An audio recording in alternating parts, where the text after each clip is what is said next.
Oh, there we go. Okay, amazing.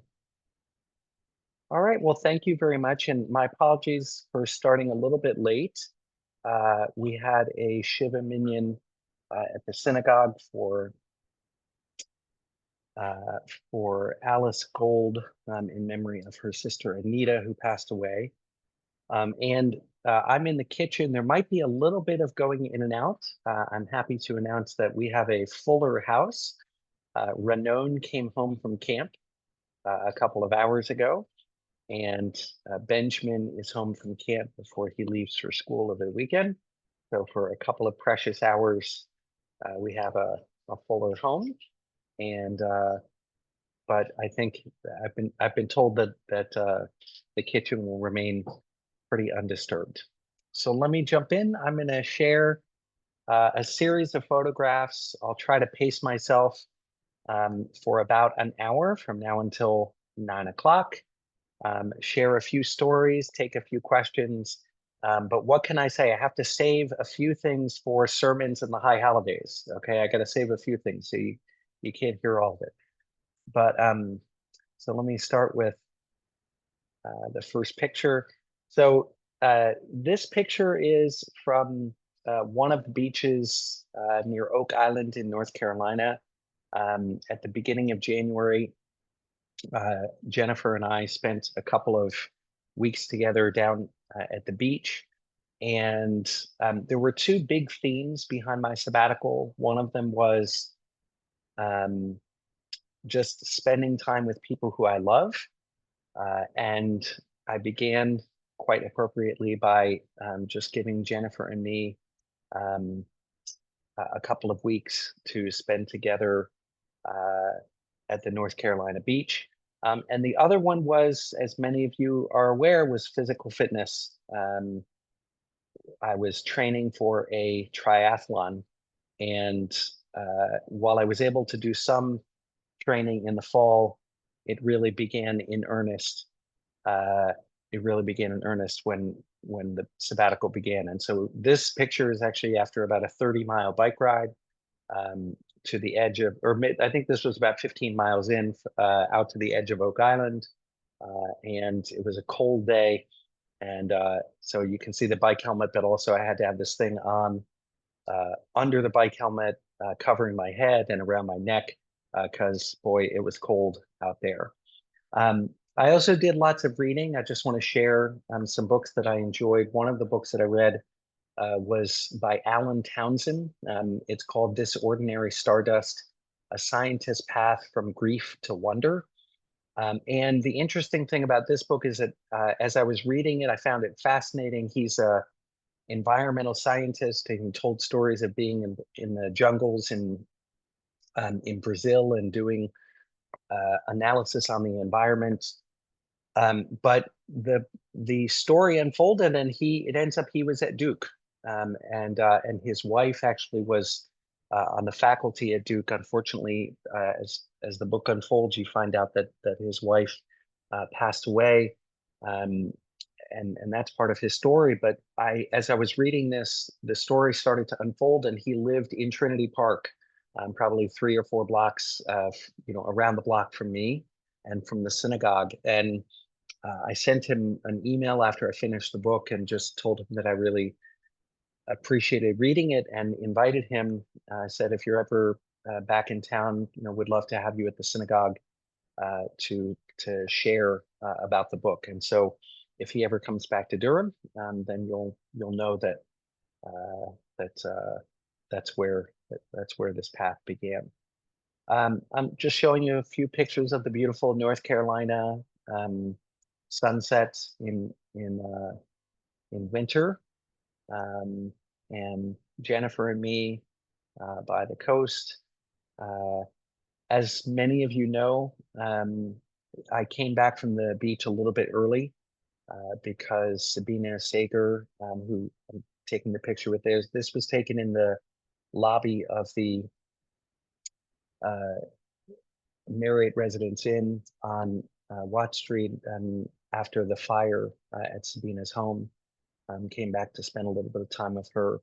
and to just make sure she was okay. And fortunately, our amazing community took very, very good care of her, and she's in the process of rebuilding, and hopefully will move back in. These are a couple of photos from the inside of Rabbi Sager and Sabina's home. You can see the library, the extraordinary, extraordinary library of books that unfortunately was lost. I recovered one uh, one. I found the copy of uh, Amichai. Come on, Daniel. I know it has a blue cover. His book of poems, and it was charred, but I found it and and looked inside, and as the outside was charred, but the inside actually the poems were still there. And so part of what I did, I'll show you a little later on, but I wrapped it carefully. I sort of double and triple wrapped it because there's a lot of stuff in the ashes, and I brought that to Ariel, his daughter Ariel in Israel. Um, so after the next thing I did was head off to Sedona, Sedona in uh, in Arizona, and I have a few friends from rabbinical school who I only see once every 3 or 4 years. We try to get together, and so we got together, and in addition to biking, and during all of this, I was biking and swimming and running. When I was at the beach in North Carolina, I had to find a a pool at a local community college, and so I drive about 40 minutes there and do long workouts. And they also had a couple of other machines that I would work out on. During this week, we did some good hiking, and spent some time. This is with me and some of my friends from rabbinical school. That's me in the middle with that blue jacket with the orange stripe, and I'm one of those beautiful overlooks. Mom, don't look at that picture too carefully. Right? Don't worry, we were safe. We were safe. But don't want to scare my mom too much. Me up there. And then I found a pool in Sedona, and it's this beautiful outdoor pool where the beautiful sky and you see the red rocks, and there's just another glorious place that I got to swim and enjoy the water. And here's a little picture of just of the signs of the pool in the middle of just a beautiful, beautiful place. Then I went to, since my mom's on the call, I don't know how to spotlight her, but if you look carefully, you can find her.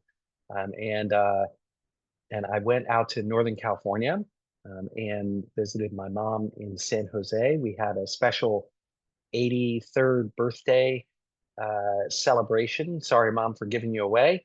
But we had a wonderful Shabbat celebration at the synagogue, and uh, and we had a kiddush afterward. And then my brother and my sister and I went on to Pacific Grove near Monterey, and spent some time in that beautiful part of the world. So that's me and my brother and my sister and my mom along the beach, and just a couple of other photos, the beautiful light and the beautiful trees from um, Monterey, probably familiar to those of you who've been there. And there is the special birthday dessert for my mom that we were very blessed to celebrate together. And no, she didn't eat all of that herself. We helped her. We were there. We were there for you, Mom, just to, because that's the sort of giving children that we are. Um, so during this time, as I was in Northern California, news started to make itself known um, that there was a hostage deal and that some of the hostages would start to come free. This was about the time that Keith Siegel was released as a hostage. Most of you are from the congregation, but those who are not, Keith is not the youngest, but one of the sons of Gladys Siegel, the matriarch of our community, and was a hostage in Gaza for a long time, and thankfully was released. While I was in Northern California, this may be a familiar face to some of you from Bethel. I visited with Matthew Raskoff and Emily Levine and their adorable children. And Emily now is a professor of history at Stanford, and Matthew is part of their continuing education. We miss them very, very much. I was honored to do their wedding and have kept in touch with them, and they live in Palo Alto. So that was a nice visit that we had with them. While in San Jose, I visited the grave of my father, Howard David Greyber, who passed away in 2016. And, just one of those things, when you live across the country, it's good to be able to go and to do things like that. And I also visited the grave of my grandma, Lillian Cohen, and those feet next to mine are my mom's. And miss my dad and miss my grandma very much. So after spending some time in Northern California, that by the way involved more swimming in the JCC pool in Los Altos, and biking, my mom drove me up to Emeryville Station, which is sort of if you know Berkeley, it's down by the bay, at the bottom of the bay in Berkeley, sort of near the Berkeley Oakland border. And she walked me over, and I boarded an Amtrak train and took an Amtrak train to Denver, Colorado. Left in the morning. I think I got in about 36 hours later. I had a sleeper car. I love train travel. Enjoy it very much when you can have a sleeper car. So thanks, Mom, for the ride to the train station. And this was my home for 36 hours. Those two chairs, that's my bag in the middle, and those two chairs slide together, and they make a very, there's a not a butler, but sort of a service person who comes and makes up your bed. This is called it's not a fold, it's a roomette, I think is what they call it. And you can't quite tell, but there's also one of these things that folds down from the ceiling.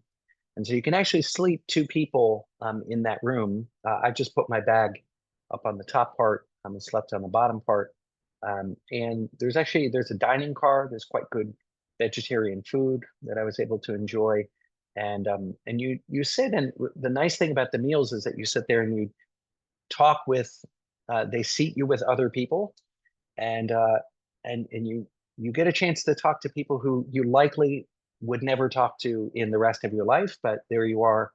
And it's one of those precious places in America where people just sit down and talk to each other, and they could be from completely different sides of the aisle or completely different experiences, but you get to know each other. So this is the train as you head out of the Bay Area. You make your way to Sacramento, and then you start going up into the Sierra Nevada mountains, which are just absolutely beautiful. I think I included a couple videos. You can see that this was in February, and so you get to see some snow.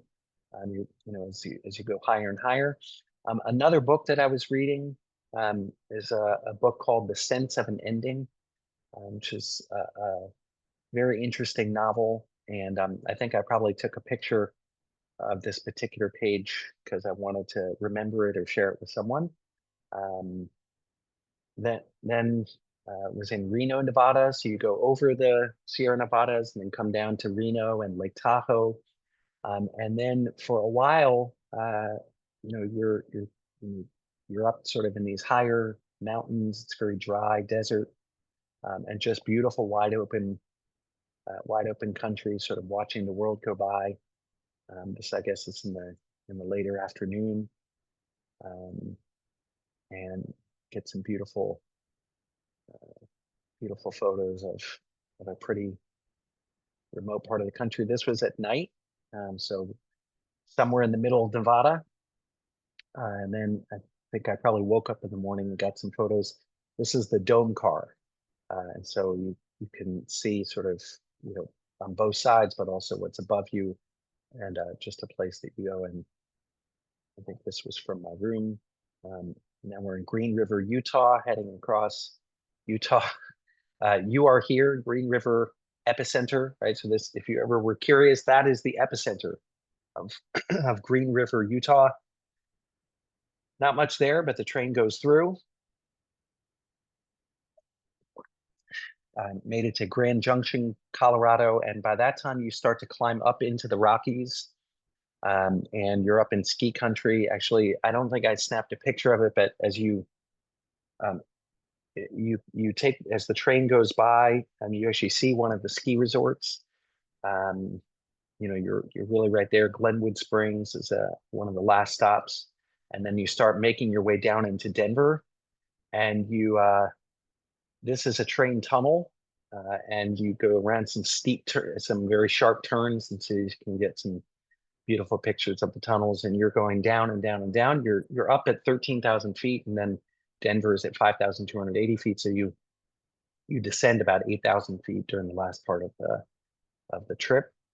And then my son Alon, our eldest, picked me up at the train station. And the very next morning, we left at 7 o'clock. By 8:15, I can't remember the name of the resort, but by 8:15, we were at a ski resort, way up in the mountains. And by 8:45 or 9 o'clock, we were on the slopes. It's pretty amazing, and it's wonderful, wonderful skiing.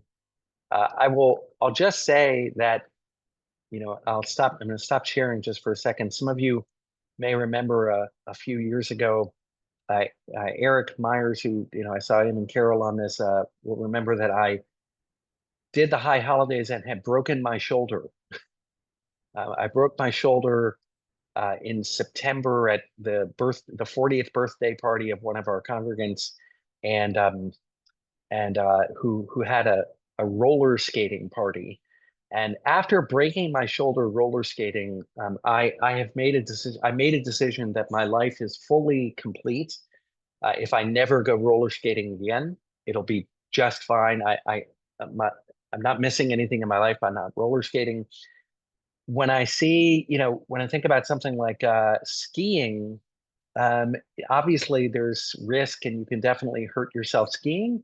But you know, I guess what I would say is, the thrill of skiing is great, but the chance to go skiing and to do it with my son alone, that to me is worth a little bit of a physical risk. That's really just that picture right there. I'm pretty much as happy as I can be. Just getting a chance to spend a day on the mountain with our eldest son, who now lives in Denver. So here we are. We were at Winter Park, and we were way up at the top of one of the slopes, and I was able to make it down without injury. Another thing to know about um, uh, about Denver is that David Rubin, who's one of our longtime congregants and will be leading us in Shacharit for Yom Kippur Shacharit this year.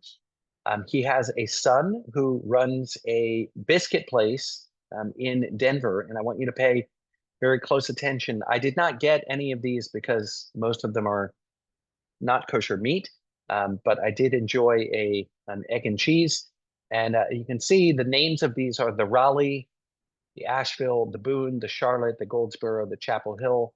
This is in Denver. It's a little taste of North Carolina in Denver.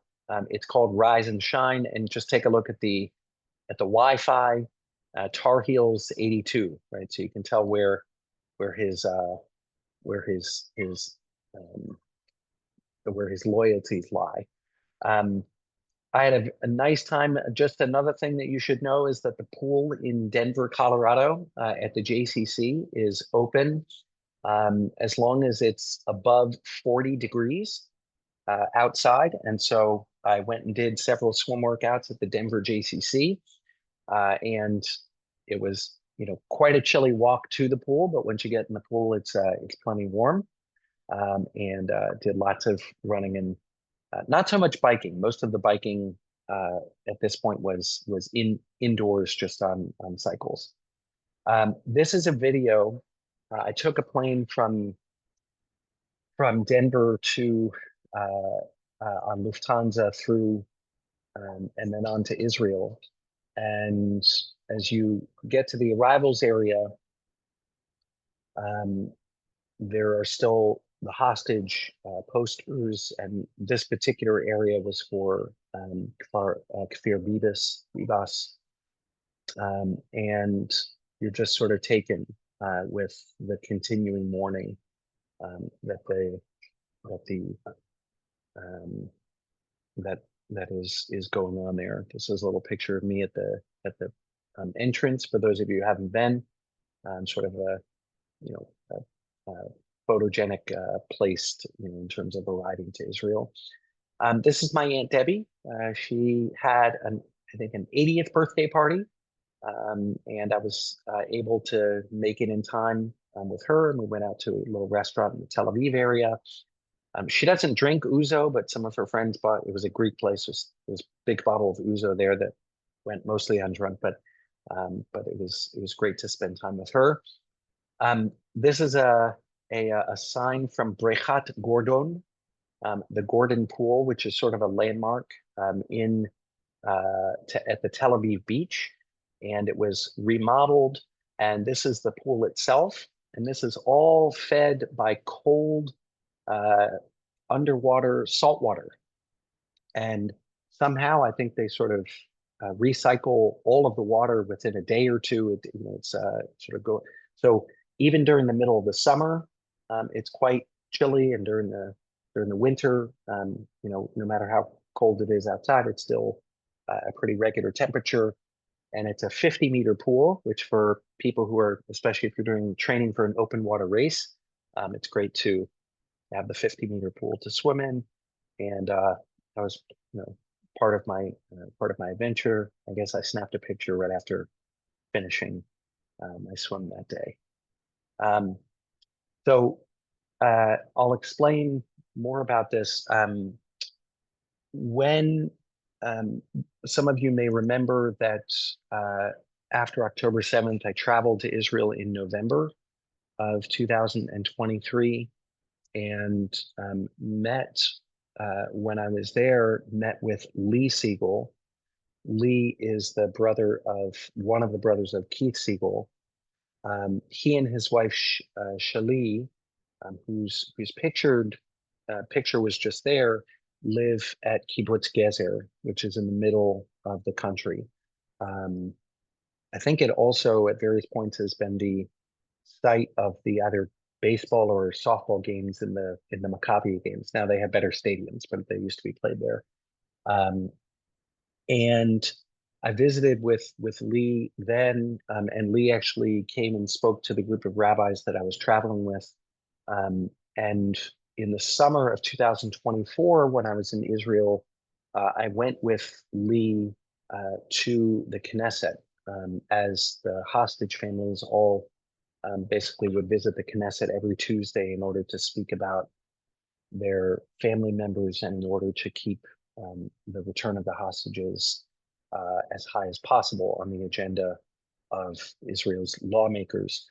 And again, I each time that I went and visited with Lee and Shali in Kibbutz Gezer. And I went with my Aunt Debbie, whose picture you saw before. So this is a picture of Lee's wife, Shali, and my visit there in February. And the thing to notice is that I have cookies. Those cookies are Hunter Levinson. Why don't you wave, okay? Hunter's on this call, and those are Hunter Levinson's famous cookies. Okay, those are She gave the recipe to Shali, and I think the first time I visited there, she offered me one, and I said, "These taste very familiar." And indeed, it was Hunter's recipe. And so now every time that I visit, uh, Shali knows that I have a sweet tooth, a weakness for Hunter's cookies. You should know that in November of 2023, I was traveling around with a group of rabbis, and Shali gave me a whole canister of these cookies to take with me. And so basically, we were traveling all around Israel, 64. uh, enjoying Hunter's cookies. This is a picture of me and Lee. This picture was taken after his brother Keith had been freed a couple weeks earlier, and it was good to check in with him. While I was visiting with Lee, I gave I said to Lee, obviously whatever Keith needs to do, he should do. The only priority for him should be healing. Um, but as most of you know, his mother had died while he was still in captivity, and I said if it would be helpful in any way, just to sit together so he can ask any questions. Um, I would be honored to do so, and I gave him the phone number associated with the SIM card that I had. Um, I traveled up to Jerusalem, and while in Jerusalem, I visited the hostage tent. There's a whole tent outside of the prime minister's residence at a place called Kikar Tzarfat. And this, as you can see, was right around the 500th day um, uh, of the hostages being in captivity. This sign, Libi Zoek, Shuvu Elai, means my heart cries out, return to me. And these are some other photographs from the day 502, and a very big hostage tag, like the ones that many of us have been wearing around. And then I just took a picture of the tent itself, and you sort of go in there, and there are often family members and um, artists who are selling things, that all of which go to support the hostage families forum and any efforts to bring them home and to support hostages and their families. Um, you can see Keith's picture here along with other hostages, and this the this this prayer. This is a prayer that has really almost become an anthem of in Israel for the return of the hostages. We've sung it a few times at Bethel.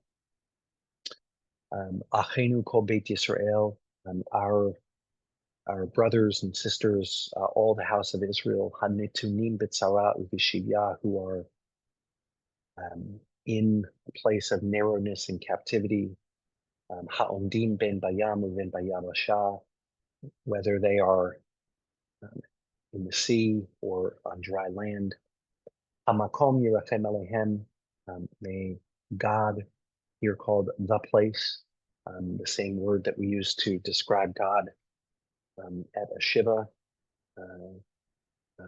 May God have compassion upon them. V'yotziem mitzara lirvacha, bring them from a place of narrowness to rivacha, to expanse.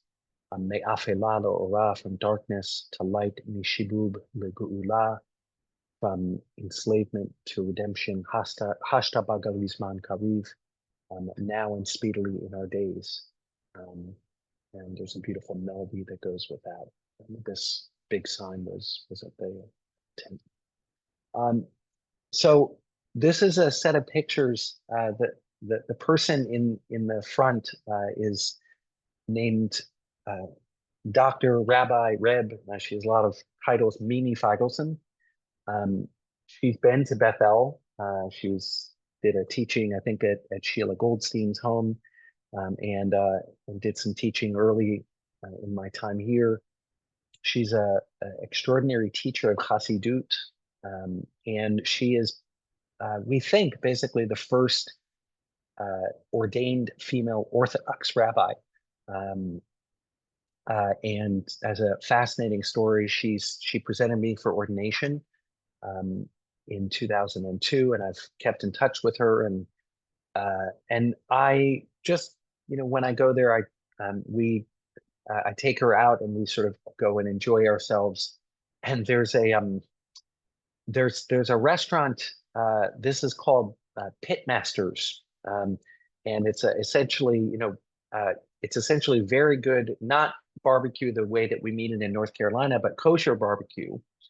And so it's quite a festive atmosphere now. And this is with Mimi and me in this restaurant. Uh, the thing to know is that this evening was a very strange evening because I think earlier that day, the uh, the the the Bibas family, the bodies of the Bibas family were returned. And if you remember, there was this very cruel thing where um, the body was returned, but it wasn't actually uh, the person, and so it was sent back. Um, and we found ourselves at this restaurant with a bunch of Israelis on this evening. Well, let me back up for a second. So the evening, I didn't film this part, but the evening begins, and I'll show you a couple pictures in a minute, but the evening sort of began um, with acknowledging the not only sort of the sorrow that people, the national sorrow that people were feeling on that day, but also speaking about a couple of people who worked at either this restaurant or there. I think there are a couple of other branches in other parts of the country um, who who had died on October 7th, and the person who was sort of hosting the evening, you do group sittings, and so you're all sort of brought in, and the person who's hosting the evening, sort of talks about these people, and then says, ultimately, uh, you know, they died on October 7th because they wanted us to live, and although our hearts are heavy, we're also going to honor not only who they were in death, but also who they were in life. And so the evening sort of begins, and the meal starts to flow, and then there's wine and other things, and as things go on, right, you sort of make this transition to the next slide, which is a little video. Um, I don't know if you can hear me. That might just be on my computer, but basically there's dancing, and while these are some religious people, they get a bunch of sort of everybody um, up in the restaurant. And there's some, you know, and these are pictures of, as you can see, it says Pitmaster. And then this is a picture of Niskor Velo Nishkach, will remember and never forget. Um, this woman again who died on October 7th. And it's, I guess I would say, is it's a sort of a very quintessential um, Israeli experience. For those of you who've been in Israel on, for example, the transition between Yom HaZikaron and Yom HaAtzmaut, there's sort of very heavy, heavy day of Yom HaZikaron, and then this transition to Yom HaAtzmaut, and it's unlike anything else that I've ever experienced anywhere in the world, and we sort of had it encapsulated in this one night that my teacher and I had out at Pitmaster. I visited with more people in Jerusalem. So this is Diane. Her last name now is Be'eri. She was Diane Meskin when I knew her. She was a counselor of mine at Camp Vermont in California, worked for me. She became a Rosh Eda, a unit head, then made Aliyah, and I keep in touch with her. And this is her with her youngest child. She, I think now is like on the executive team at Mobileye, which is one of these Israeli high-tech companies. She lives in Jerusalem. I visited, some of you may know from our Israel trips with the congregation, J.J. Jonah, who owns a travel company and has several sons who are army age and who have been in Gaza, been in Lebanon, one in Syria, and just sort of thankfully his sons are okay, but I'm just sort of wrapped up in all of the terrible things that have been unfolding. So I included this picture. Eric and Carol, please don't look too carefully. These are my conjugations of the Aramaic of the Targumim. So when I was, let's see if I can zoom in. You can see what binyan I'm working on. Some of you know that I'm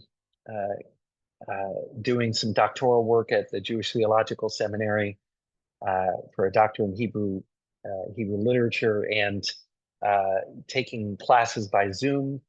And so I was logging in for my classes once a week. I logged in, in North Carolina, and then I logged in California, and then in Denver. This time I logged in Israel, and I would do these declensions, these working on the verb groups of the Aramaic of the Targumim, and take pictures and send them in for my homework. I passed the class, but so that was part of my experience. I'll say now that I did one of these. I logged into one of the classes and did one of these declensions later in my trip in Abu Dhabi, and I think.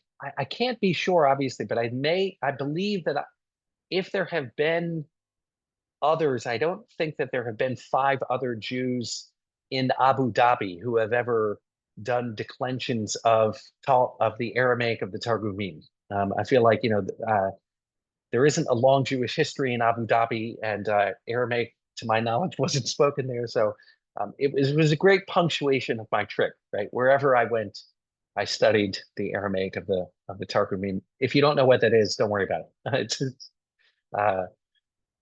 So I also visited, another person I visited with is Malila Helmer Eshed.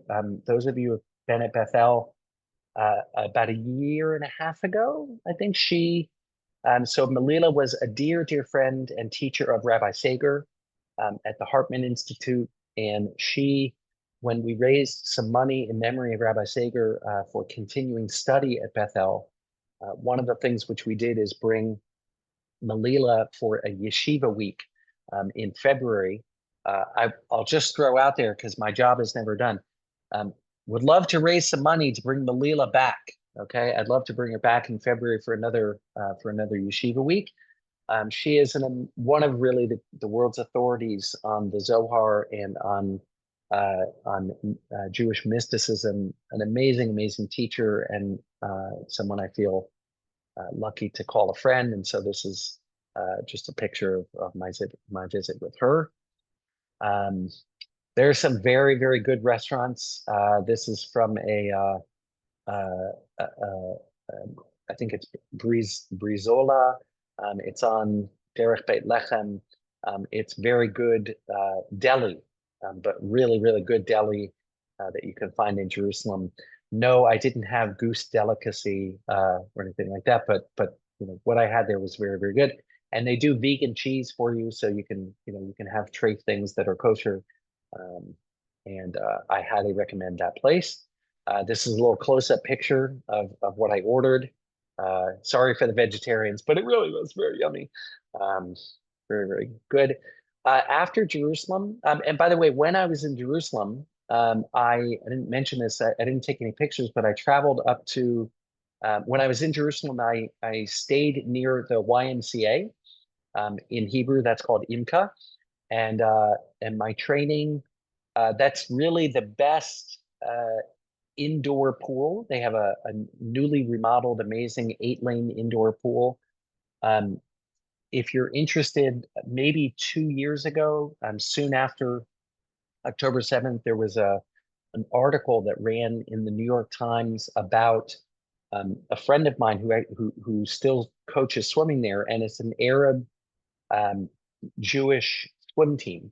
And the article sort of talked about a few of the tensions, but ultimately, that thank God they were able to work their way through between the Jewish and the Arab swimmers after October 7th.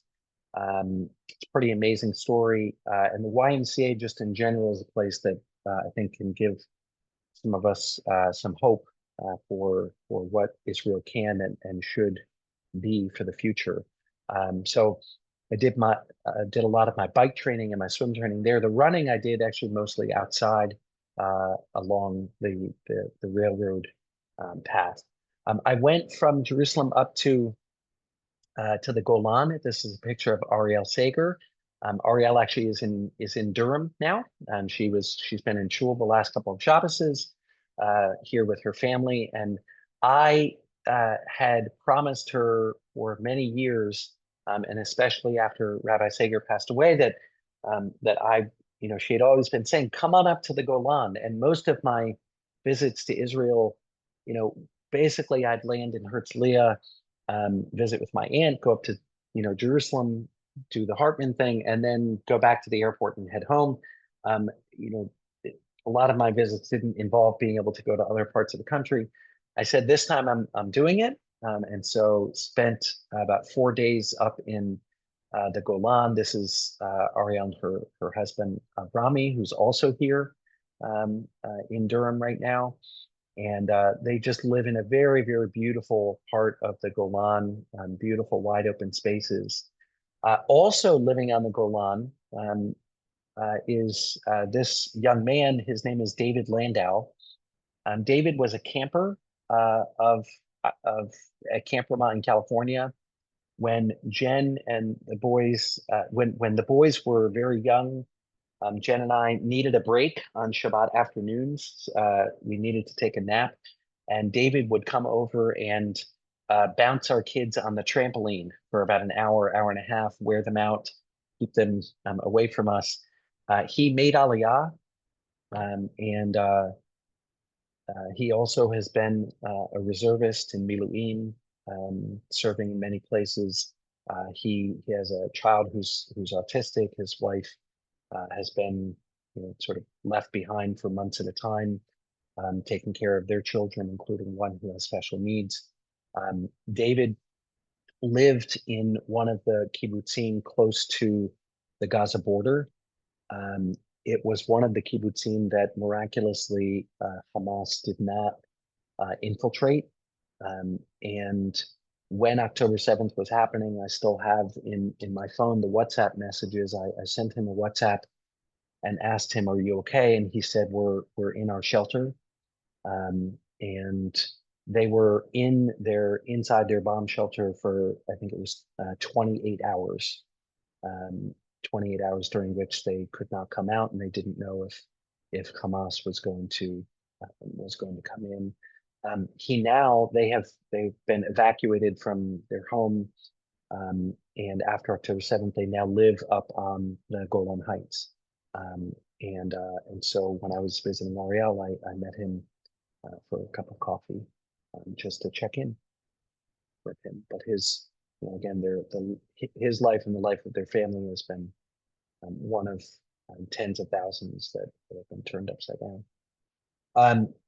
I also did an amazing 45-mile bike ride on the Golan Heights. This is the one of the roads from the Golan Heights in the middle of winter. I believe that snow-covered mountain in the background is the Hermon. So it's about 30 miles north of where I was. But just an absolutely beautiful, beautiful place. And Ariel found somebody in her kibbutz, in her moshav, that had a good bike and a helmet that I could ride. And so this is me on the ride. When we were riding around, we stopped in a place called Tel Saki. If you don't know, Tel Saki was it was a fort that was one of the sites of the most brutal and terrible battles of the Yom Kippur War. And look, if you read carefully here, it says Telsaki was the on-location site for the 2020 HBO Max hit series Valley of Tears, portraying this Flashpoint's heroic role in the war's first hours. If you haven't seen this miniseries on Max, it's not an easy watch, but I do recommend it. Some of you may remember a few years ago on actually Yom Kippur of 2023, it was 50 years after the Yom Kippur War, and Kobe Ariel, who's a member of our congregation, spoke about his own personal experiences as a prisoner of war after the Yom Kippur War, and this particular site, Telsaki, was where a number of terrible battles took place and a number of prisoners were taken. So it was just out on my bike ride, we rode by it and stopped and walked through it. You can get a sense of these forts.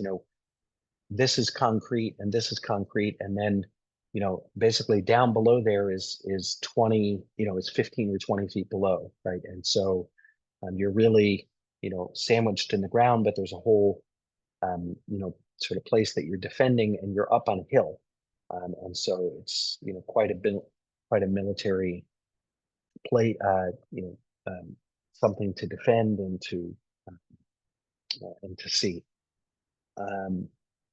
I also went to a restaurant with Ariel and her family, and one of the things that you'll notice is that many of the beers that are being served are actually written on the beer bottles are stories of people who died on October 7th.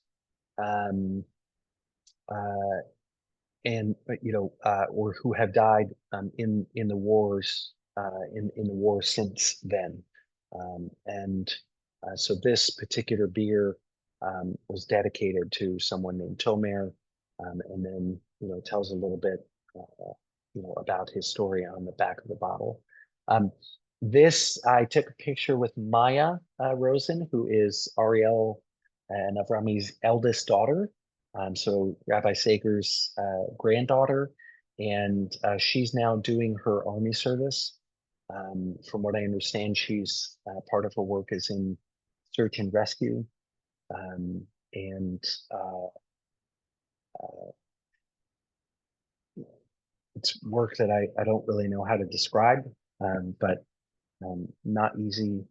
Oftentimes, looking for other bodies under buildings or other sorts of very difficult things like that. And she, is what, just 18 years old. She came back for the weekend and met us at the restaurant. Apparently, she had worked at this restaurant for several years when she was a teenager. And when she came back and she was in uniform, this is the owner or the manager of the restaurant. And I think the word is lefanek, which sort of means to spoil, right? And they just really, really took care of her, not only because she had worked there before, but because she had come back and had a little bit of time and break from the army, and it was nice to see her and to see her sort of. And my goodness, she's drinking a beer, right? But the drinking age is younger there. So um, after my time in the Golan, I drove on Friday morning to Katzrin, not for any of the beautiful archaeological things which are there, although there are, but mine was to find the swimming pool, and I did my morning workout, and I'll tell more of this story, I think, on the high holidays. But basically, I got a call from Keith Siegel, who quite amazingly apologized that he hadn't been in touch sooner. And I sort of said to him, you don't need to apologize for anything. Uh, and said he would be happy to get together.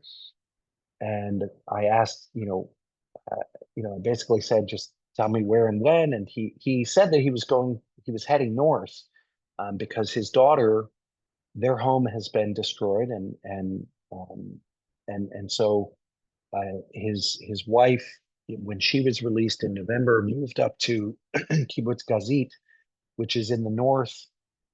I think it's a little bit south and maybe west of the Kinneret, of the Sea of Galilee, and that's where they're living. And I said, I'm actually not far from there, and so we ended up meeting. And this is the entrance to the kibbutz. You can see the word Gazit, and you can see the Israeli flags and the yellow flags for the hostages. Um, this is a sign that says Kit Baruch Shivcha. So Keith, we bless you in your return. Um, uh, and Mishpachat, I guess that's Tiv Siegel. Toda al Hatikva. Thank you for your hope. And then this says Ad HaChatuf or HaChatufa HaAchrona. Um, uh, our that our hearts are going to continue to remain broken until the last hostage is home. And I spent about 3 hours, pretty amazingly, with Aviva and Keith. And I know that this is Keith's daughter and son-in-law, not the one who just got married. That was Sheer. Maybe somebody can help me. I forget her name, but it was an amazing afternoon. Um, I'll also say one other thing, and I'm not saying this as about me per se, but um, one of towards the end of the conversation, we started to sort of talk about to talk they started to ask a few questions, not Keith, but more the kids, um, to just sort of ask some questions about God and religion, and which I answered, and as honestly and um, compassionately as I could. And I don't say this about me, but one of the reactions that they had was just how um, there are not rabbis in Israel who speak that way. That the way in which religion is lived out and portrayed in Israel is certainly orthodox, and sort of from a, a very ideological perspective, and how they were hearing something that was comforting and refreshing and new. And I felt incredibly honored by their questions, and honored to be able to share with them maybe a little different vision of what Judaism can be, and what I think it really is. Um, I went from there uh, to a place called Kibbutz Shorashim. Some of you may remember that there was a person from the Hartman Institute. Oh boy, I'm going to have to go faster. Okay. There's a person from the Hartman Institute who came and taught, uh, did a Shabbat with us, and did a lunch and learn. Donna, you may remember she did a lunch and learn at the Forest at Duke. I went and visited her family and her community, and I spoke there on a Shabbat. We snapped this picture right before Shabbat. That's her daughter. I headed from there south to Eilat, and spent a few days um, doing a program called Mifkashim B'Shvil Yisrael, meeting on the Israel Trail. And it's a group of people who actually hike the entire Israel Trail over the course of about 6 weeks. I just did 2 or 3 days on it.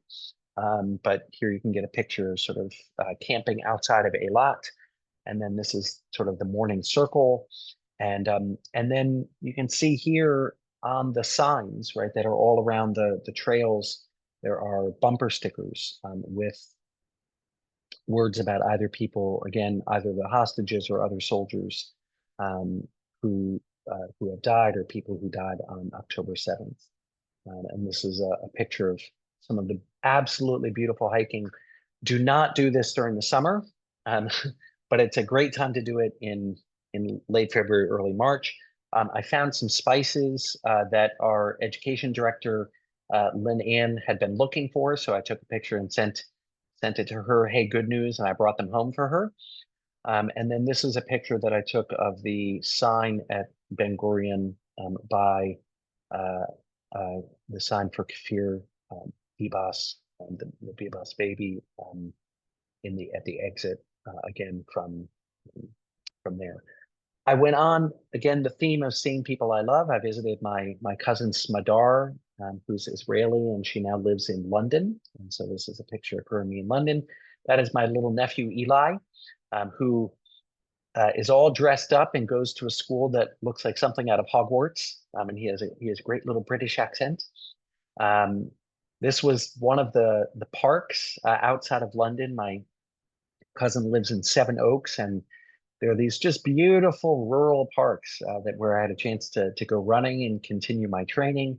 That's a castle or some very big, beautiful old building in this park. And that Jen and the boys all met. We all met together in London.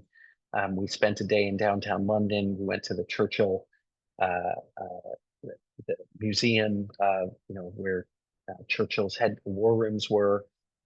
We saw Buckingham Palace and took some pictures with the daffodils at Buckingham Palace and some beautiful. We did a day trip, an overnight trip to Oxford, and saw some beautiful gardens. Just beautiful, beautiful gardens, and I loved. Now this picture from London, I had a 1 week trip in the Maldives. The Maldives are these beautiful islands in the middle of the Indian Ocean. And I stopped in Abu Dhabi, and I had a stopover. And so I got up in the morning and I went into one of the lounges, and this is me. I put on my talis and tefillin and prayed, in the lounge in Abu Dhabi, and I felt very comfortable and secure. And the UAE is part of the Abraham Accords now, and so they have many Jewish visitors. This is my brother and me on the boat, um, heading off for a week at sea, where we would do 2 open water swims per day, plus some snorkeling.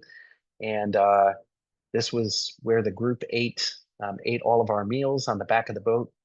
About 16 participants and 2 guides, and about 5 or 6 other staff members, and it was just glorious. This is the schedule for one of our days: snorkel, breakfast, swimming, lunch, swimming.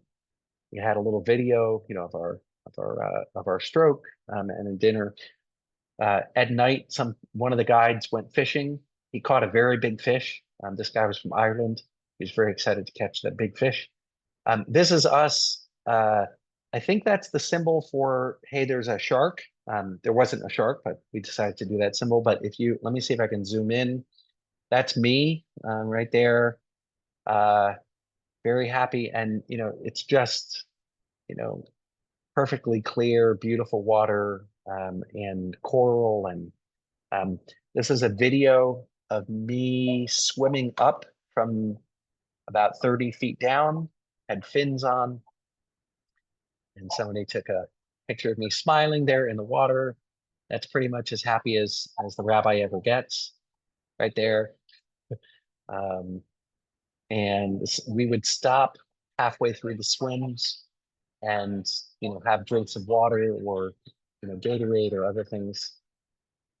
We'd make dolphin sounds, and then we swam at a shipwreck. So mom. That guy on the right, that's Rob, right? And that's my brother. And then that's me on the left. And one of the swims finished at basically a sandbar. And so you're in the middle of the Indian Ocean, and then there's a strip of sand that you can get out and walk on. And you definitely put your sun hat on because the sun is really strong. Um, After the time in the Maldives, I stopped back in Abu Dhabi, and I actually when you fly Etihad Airlines, they give you 2 free nights in a hotel. So I took the 2 free nights in a hotel and went to spent time in Abu Dhabi, and I went to the Sheikh Zayed Mosque, which was completed in 1996.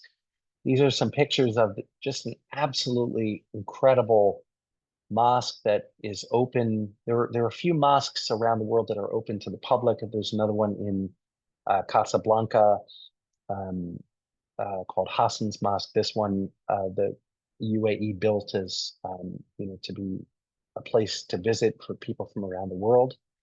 This is a little bit about it. It was, I guess, completed in 2007.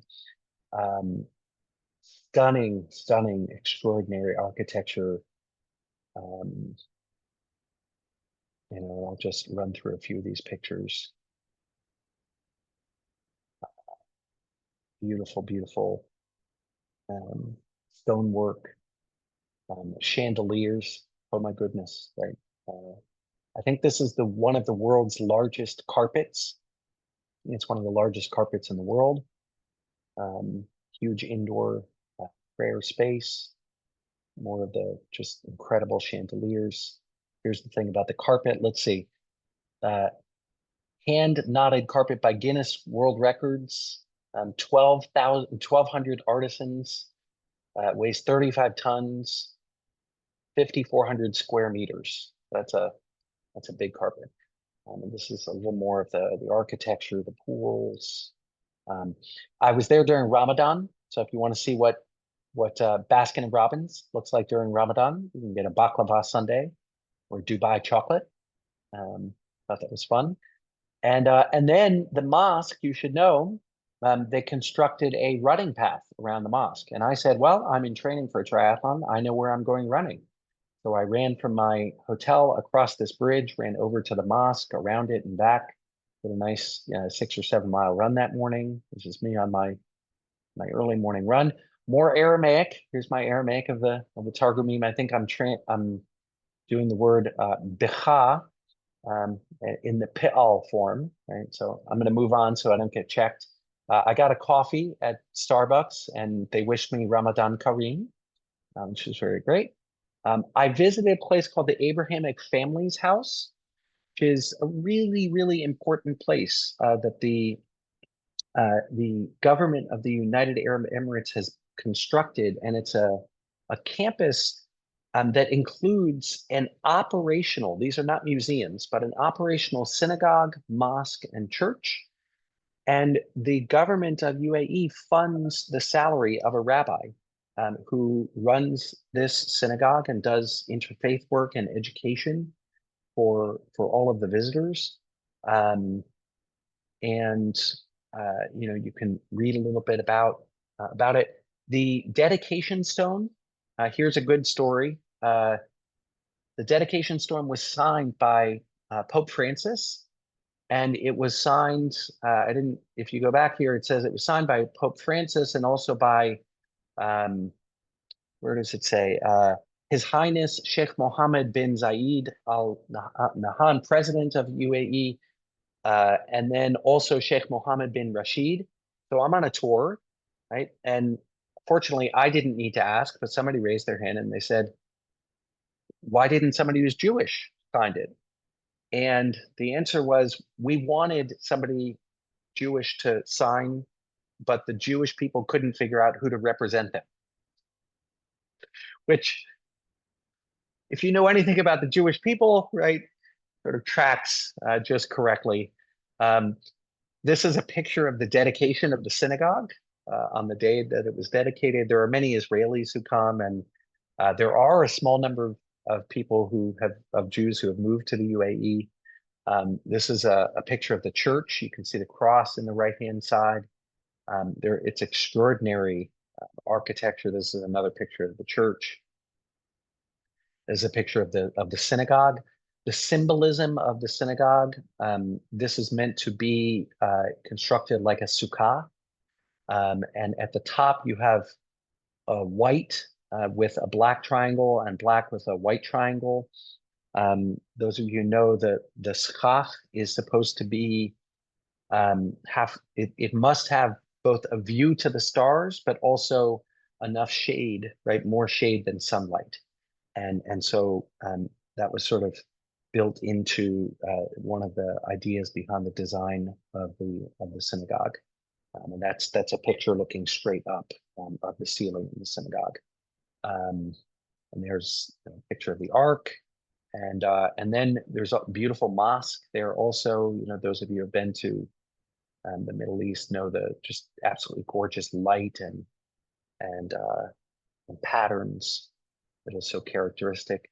I took a picture of my feet on the line, right? So when Muslims pray, they all gather together on one straight line, and so they have the line sort of made into the carpet, into the prayer carpet. There's also a place in Abu Dhabi called the Louvre. So the Abu Dhabi, I guess the UAE paid the government of France. I think it was something like $200 million or something for the use of the name. And so, and I guess it was a French architect who built this incredible art museum. It's built on an island, and you can actually kayak around it. And so, since I was doing all of this, running, swimming, and biking, I said, sure, I'm in a kayak around the Louvre of Abu Dhabi. You can see it's an incredible architectural masterpiece. Just amazing, amazing light and use of steel and stone and lines and curves. And I just loved taking pictures. From there, somebody reached out to me and said, I had a connection and basically said, I think it's a person who used to be at Duke. She's now the director of undergraduate students at NYU Abu Dhabi. And she said, "Do you need anything?" And I said, "The last thing I'm here, and I would love to go to an iftar, and I would love to go to an iftar while I'm there." And she arranged for me to go to an iftar. The person whose house this is the man in yellow. He is one of the members of the royal families of the United Arab Emirates. I mean, this was an iftar. Um, and he seated me in sort of this place of honor, and we had this conversation with a number of people. He does a lot of work in coexistence and peace. He's been working, I'm sure, been very involved. The UAE is one of the countries that's doing a lot of relief work in Gaza. Um, and I said to him, I don't need anything special. I can just do vegetarian. They found a kosher caterer, and had set up an entire kosher meal for me and the rabbi from the Abrahamic Family House. It was really an extraordinary evening. And I'll just tell one quick story. And those of you who need to go, I understand. I'm at 9 o'clock. I'm in a. There's no way I'm going to get to the rest of this, but I'll go another 5 minutes or so, and maybe I'll do a second half. But he was actually responsible for rescuing some Jews from Houthi prisons in Yemen. And really, really an amazing, amazing person, is an opportunity. On my way back to the States for Passover, I stopped in Iceland and had a Shabbat in Iceland. And I went swimming in an outdoor pool and just got a chance there. Somebody had sent me this picture. So this is me. And if you look just below it on the right, there's a sea turtle. And I don't want to say chasing the sea turtle, but I was having a moment with the sea turtle. Very, very happy. And somebody sent me a photo of that. So these are a couple more pictures from my Sunday in Iceland when I was driving around before getting back on the plane. And if in case you ever wondered, what does Greenland look like during the winter from a plane? These are some shots that I got from the plane that are just amazing of the landscape of Greenland. I then got home, and this is a picture of me koshering for Passover. So I made sure to get home so that I could kosher the kitchen in time for Passover. Uh, I'm just going to zoom through the second half. Is really, I got a chance to be in Hawaii, and to be with my mom and to bike and to see beautiful jungles. And this is a picture of, after, I think it was 1,000-foot climb to the Akaka Falls outside of Hilo. Beautiful, beautiful trees and flowers. Um, I had some coconut water after a long bike ride. Beautiful waterfalls and more trees.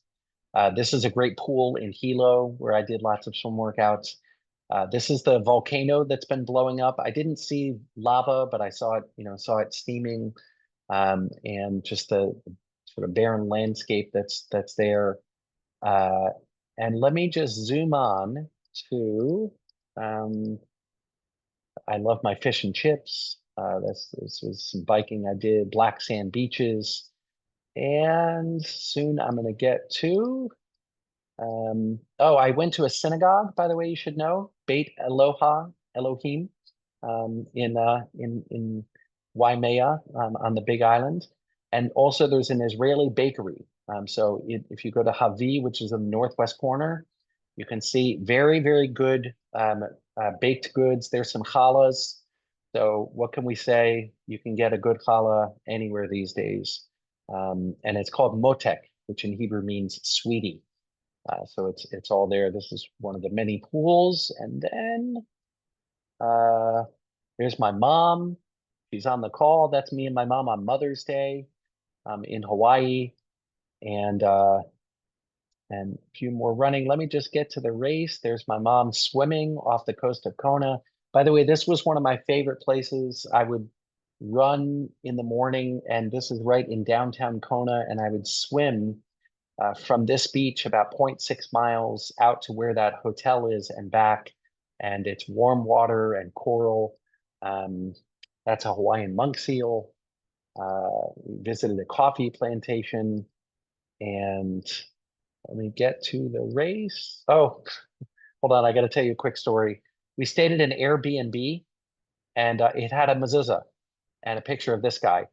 It was some sort of spiritual healer, and she also put a set of the Zohar. It was like out on the lava, and she put a set of the Zohar above the above the door, which is sort of like a crazy superstitious thing to do. It was very, very bizarre. Um, Alone joined me and Jen joined me for the week before. And we went to a place called Place of Refuge. And you can see some very good idol worship. So if you want to see some really beautiful wood idols, it's actually amazing. These are from Hawaiian culture.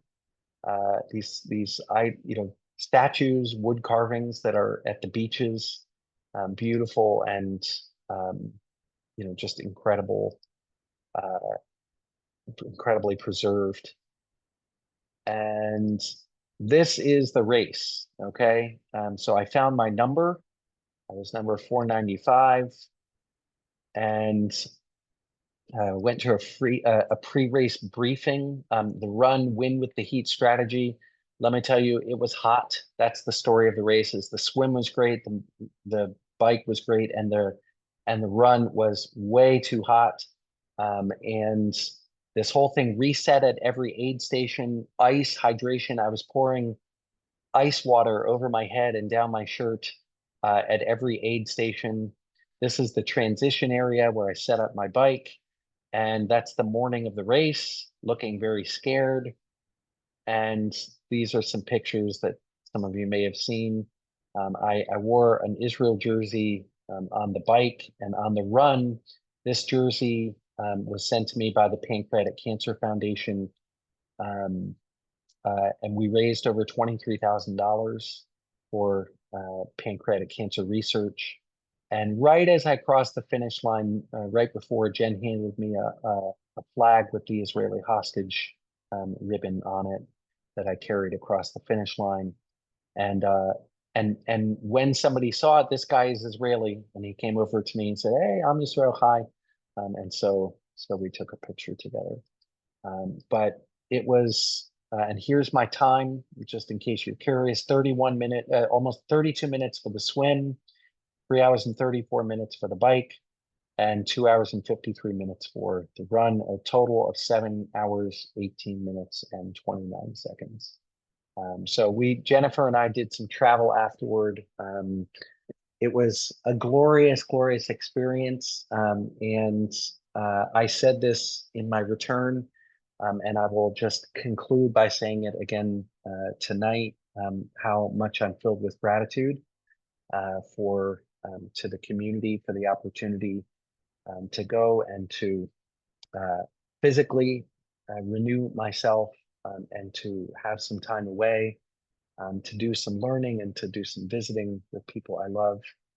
And people ask, "Did you miss us?" And I say, I don't want to lie. I wasn't in Hawaii thinking to myself, "I can't wait to," but I was grateful to be there, and I'm grateful to return, and grateful to, again, the community for the chance to do this. So thanks for tuning in tonight. And I hope that, let's see, anything else. I want to see Hawaii, but I got to go. Sorry you missed Hawaii. And I think this was recorded, so we'll share it out to people who are interested. And if you have other questions, I'm happy to share. Okay. Have a good night.